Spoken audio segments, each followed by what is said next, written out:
滚滚报道。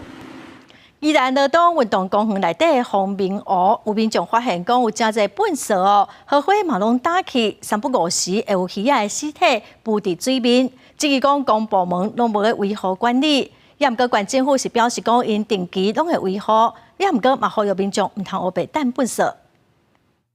湖内面有粪扫、有死鱼，湖边的河花有一寡打起，鱼仔真少。宜兰乐东运动公园的风明湖，这嘛是先做执行，民众讲公部门拢无得咧维护管理。垃圾也，那边垃圾很多。那边还好啊。这边的那个垃圾多。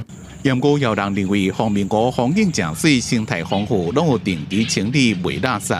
还好吧，我觉得还蛮天然的，对，还蛮生态的。风明湖的设计出自宜兰落雨了的时情，山明水秀、日出日落的景色，吸引真侪鸟仔，生态真丰富。有在地人讲，这几年县府拢无啥伫咧管理，无法度看到像以前遐尼水的风景。每天都会针对湖面去做巡视跟检查，那有垃圾我们都会把它即刻把它打捞起来。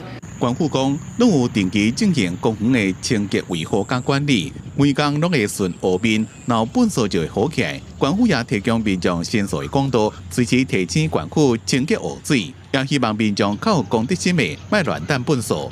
因若河花池的部分，即马是成长期，鱼仔才会较少，会随时注意成长的情形，保证河花的成长。